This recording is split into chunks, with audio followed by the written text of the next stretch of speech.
আমন্ত্রণ দেশ বাংলায়, আপনাদের সঙ্গে আছি আমি নাতাশা বৃষ্টি। শুরুতেই সংবাদ শিরোনাম। মুন্সিগঞ্জে ৩ বছর ধরে যাতায়াতের রাস্তা বন্ধ করে অবরুদ্ধ রাখায় ক্ষোভ ভুক্তভোগীদের, সমস্যা সমাধানে চেয়েছেন প্রশাসনের সুদৃষ্টি। এবং গাজীপুরের টঙ্গীতে সন্তান হত্যার অভিযোগে বাবা আটক, স্বীকারোক্তির পর জেল হাজতে প্রেরণ।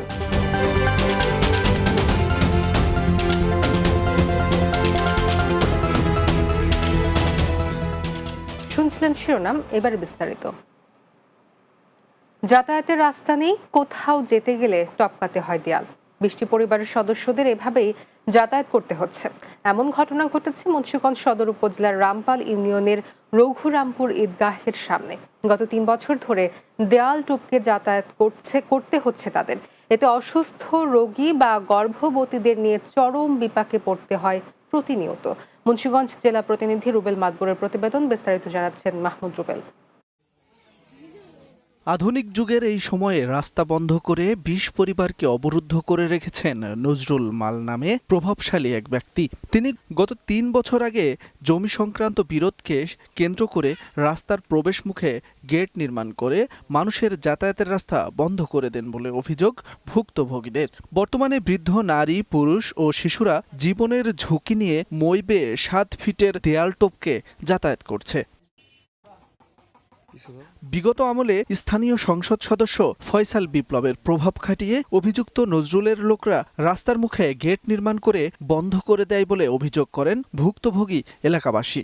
কয়েক বছর ধরে রাস্তা বন্ধ করে দিচ্ছে, যাইতে দেয় না, আমাকেও যাইতে দেয় না, অসুস্থ হইলে সেই অসুস্থ মানুষটারে যে আমরা হাসপাতালে নিয়ে যাবো বা চিকিৎসা নিয়ে যাবো, সেটা নিতে আমাদের খুব কষ্ট হয়। এমনকি হঠাৎ করে আল্লাহ না করুক একটা লোক মারা গেলে তো আমরা একটা খাট যে আনবো সেই অবস্থাটাও নাই। এখানটা যাওয়া আসা করতে পারি না, এখানটা অন্যের রাস্তা দিয়ে আমাদের যেতে হয়। চেয়ারম্যান মেম্বার কতবার ডাক দিল, তারা শোনে না, তারা একই কথা বলে, তারা রাস্তা দিবে না। অভিযোগকারীরা মিথ্যা তথ্য ছড়িয়ে বিভ্রান্তি সৃষ্টির চেষ্টা করছে বলে জানান অভিযুক্ত নজরুল মাল। এদিক দিয়ে যাতায়াত করতেছে, এদিক দিয়ে সবকিছু করতেছে। এখন আমার এক ছোট করার জন্য বা এই করার জন্য আমার এই কথাগুলা বলবো। আমরা বিদেশি ছিলাম, আমার বাবারে মারছে, মারার পরে মামলা হয়েছে, এরা করছে আগে। আর ওই চেয়ারম্যানের কাছে যাওয়ার পরে চেয়ারম্যান জায়গা সমিতির কাগজপত্র দেখা, সীমানা প্রচির গুলা দেখা বলছে যে জায়গা তো এগো, এটা কোনো ম্যাপে রাস্তা নাই। এটা হচ্ছে টোটালি তাদের পারিবারিক জায়গা, সরকারি জায়গার সাথে কোনো সংশ্লিষ্টতা নাই। সেজন্য তারা যেন এটা আপাতত মানবিক দিক দিয়ে চিন্তা করে যেন রাস্তা বন্ধ না করে, সেজন্য আমি অনুরোধ জানাই। Desk report, Bangla TV. বিশ্বনবী হযরত মুহাম্মদ সাল্লাল্লাহু আলাইহি ওয়াসাল্লামকে নিয়ে ভারতীয় পুরোহিত কর্তৃক কটূক্তির প্রতিবাদে ব্রাহ্মণবাড়িয়া বিক্ষোভ মিছিল ও প্রতিবাদ সমাবেশ হয়েছে। ব্রাহ্মণবাড়িয়া কওমি ছাত্র ঐক্য পরিষদের আয়োজনে একটি বিক্ষোভ মিছিল বের করা হয়। পরে ব্রাহ্মণবাড়িয়া প্রেস ক্লাবের সামনে প্রতিবাদ সমাবেশ করেন তারা। জেলা ছাত্র ঐক্য পরিষদের সভাপতি মাওলানা ফখরুল হাসানের সভাপতিত্বে এবং সাধারণ সম্পাদক তারিক জামিলের সঞ্চালনায় বক্তব্য রাখেন পরিষদের মুখপাত্র মাওলানা ওমর ফারুক, জেলা হেফাজত ইসলামের প্রচার সম্পাদক মাওলানা জাকারিয়া খান সহ অন্যরা। এ সময় বক্তারা রাসূল সাল্লাল্লাহু আলাইহি ওয়াসাল্লামের নামে কটূক্তির প্রতিবাদ জানিয়ে রামগিরি মহারাজ ও নিতেশ রানেকে দ্রুত গ্রেপ্তার করে সর্বোচ্চ শাস্তির দাবি জানান। অন্তর্বর্তীকালীন সরকারের প্রধান উপদেষ্টা ডক্টর মোহাম্মদ ইউনূসকে নিয়ে কুরুচিপূর্ণ মন্তব্য করায় মাসুম বিল্লাহ নামে এক ব্যক্তির বিরুদ্ধে পটুয়াখালীর কলাপাড়া সিনিয়র জুডিশিয়াল ম্যাজিস্ট্রেট আদালতে মামলা দায়ের করা হয়েছে। বৃহস্পতিবার দুপুরে হাসান মাহমুদ নামে এক ব্যক্তি বাদী হয়ে মামলাটি দায়ের করেন। বিজ্ঞ আদালত মামলাটি আমলে নিয়ে কলাপাড়া থানাকে এজাহার গ্রহণের নির্দেশ দিয়েছেন। মামলায় তিনি উল্লেখ করেন, গত ২ মে ডক্টর মোহাম্মদ ইউনূস ঢাকার আদালতে হাজিরা শেষে বিভিন্ন মিডিয়ায় সাক্ষাৎকার প্রদান করেন। ওই বক্তব্য বিভিন্ন মিডিয়ার ফেসবুক পেজে পোস্ট করা হয়।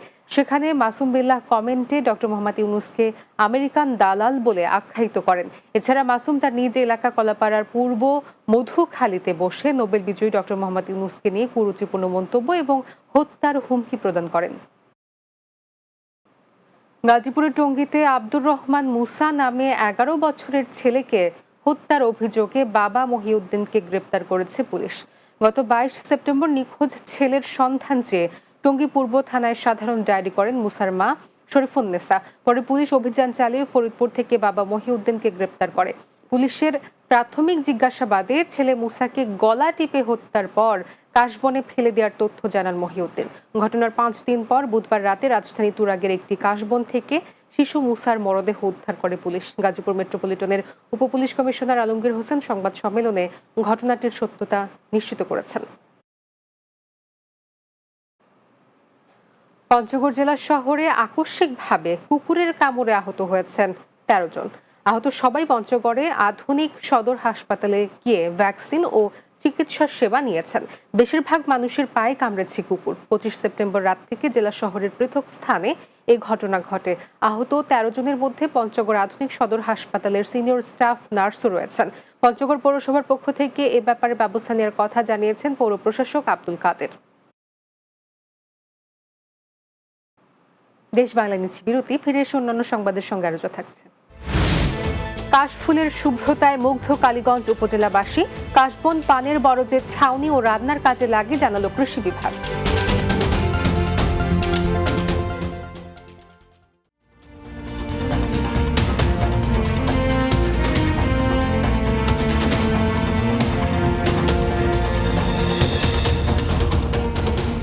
দেশ বাংলায় স্বাগত আরো একবার।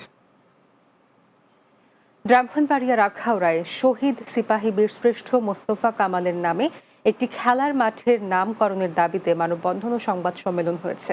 একই সঙ্গে পরিত্যক্ত হিসেবে থাকা ওই জায়গাটি রেলওয়ে কর্তৃপক্ষ যেন খেলার মাঠের জন্য বরাদ্দ দেয় সেই দাবিও জানানো হয়। বৃহস্পতিবার সকালে উপজেলার মোগরা ইউনিয়নের দরুইন এলাকায় অবস্থিত বীরশ্রেষ্ঠ শহীদ সিপাহী মোস্তফা কামালের স্মৃতিসৌধের পাশে অনুষ্ঠিত মানববন্ধন ও সংবাদ সম্মেলনে এসব দাবি জানানো হয়। মানববন্ধন ও সংবাদ সম্মেলনে দরুইন সহ আশপাশের গ্রামের বিভিন্ন শ্রেণী পেশার মানুষ অংশ নেন। সীমান্তে অবৈধ অনুপ্রবেশ ও চোরাচালান সহ অপরাধমূলক কর্মকাণ্ড বন্ধে সিলেটের গোয়াইনঘাট সীমান্ত এলাকায় মতবিনিময় সভা অনুষ্ঠিত হয়েছে। 48 বিজিবির ব্যাটালিয়নের আয়োজনে গোয়াইনঘাট সংগ্রাম বিওপি নিয়ন্ত্রিত পূর্ব জাফলং ইউনিয়ন পরিষদ মাঠ প্রাঙ্গণে সভার আয়োজন করা হয়। বিজিবির সিলেটের অধিনায়ক লেফটেন্যান্ট কর্নেল মোহাম্মদ হাফিজুর রহমানের সভাপতিত্বে ও সহকারী পরিচালক মোহাম্মদ ফারুক হোসেনের সঞ্চালনায় সভা শেষে বিশেষজ্ঞ চিকিৎসক টিমের সহযোগিতায় স্থানীয় দরিদ্রদের মাঝে বিনামূল্যে চিকিৎসা সেবা ঔষধ বিতরণ করা হয়। গাজীপুরের কালীগঞ্জে শারদীয় দুর্গাপূজা সুষ্ঠুভাবে উদযাপনের লক্ষ্যে প্রস্তুতিমূলক সভা অনুষ্ঠিত হয়েছে। বৃহস্পতিবার দুপুরে কালীগঞ্জ উপজেলা পরিষদ সম্মেলন কক্ষে অনুষ্ঠানের সভাপতিত্ব করেন ইউএনও SM ইমাম রাজি টুলু। এ সময় বক্তব্য রাখেন কালীগঞ্জ থানার ওসি মোহাম্মদ আলাউদ্দিন, উপজেলা পূজা উদযাপন কমিটির সভাপতি প্রদীপ কুমার মিত্র সহ অনেকে। গাজীপুরের কালীগঞ্জে কাশফুলের শুভ্রতা দেখতে সারা বছরই দর্শনার্থীদের পদচারণা থাকলেও বর্ষার শরতে প্রকৃতিতে যোগ করে বাড়তি সৌন্দর্য। বর্ষায় থই থই পানিতে সারি সারি নৌকা আর শরতে সাদা কাশফুলের দোলা যে কারো মনকে ছুঁয়ে যাবে। গাজীপুরের কালীগঞ্জ থেকে প্রতিনিধি রফিক সরকারের পাঠানো প্রতিবেদন জানাবেন সুরাইয়া সীমা। শরৎ শেষ হতে আর কয়েকদিন বাকি, এর মধ্যে কাশফুলের শুভ্রতায় মুগ্ধ গাজীপুরের কালীগঞ্জ উপজেলাবাসী। বেলা গড়ালে লোক সমাগমে জমজমাট হয়ে ওঠে উপজেলা পরিষদের সামনে শীতলক্ষার পাড়ে শ্মশানঘাট এলাকা। কাশফুলের শুভ্রতা নিয়ে সেখানে কেউ গল্প করছেন, কেউ বা তুলছেন ছবি। যান্ত্রিকতার ভিড়ে প্রকৃতি ছোঁয়া আর সবুজ ঘেরা পরিবেশ পেতে প্রতিদিন এখানে ছুটে আসছেন শত শত দর্শনার্থী। স্থানীয়ভাবে বিনোদনের তেমন কোনো স্পট না থাকায় বর্ষায় বিলঝিল আর শরতের কাশফুলি ভরসা তাদের।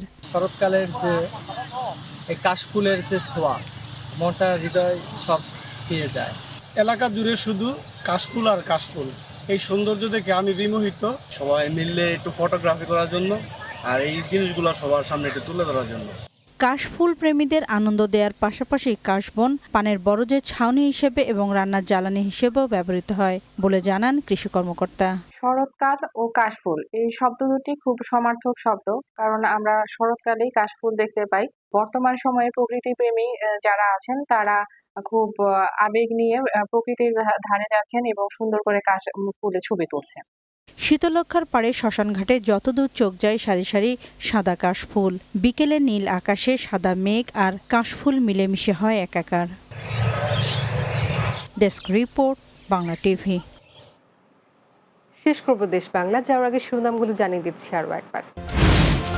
মুন্সিগঞ্জে 3 বছর ধরে যাতায়াতের রাস্তা বন্ধ করে অবরুদ্ধ রাখায় ক্ষোভ ভুক্তভোগীদের সমস্যা সমাধানে চেয়েছেন প্রশাসনের সুদৃষ্টি। গাজীপুরের টঙ্গীতে সন্তান হত্যার অভিযোগে বাবা আটক, স্বীকারোক্তির পর জেল হাজতে প্রেরণ। এবং কাশফুলের শুভ্রতায় মুগ্ধ কালীগঞ্জ উপজেলাবাসী। কাশবন পানির বরজের ছাউনি ও রান্নার কাজে লাগে জানালো কৃষি বিভাগ।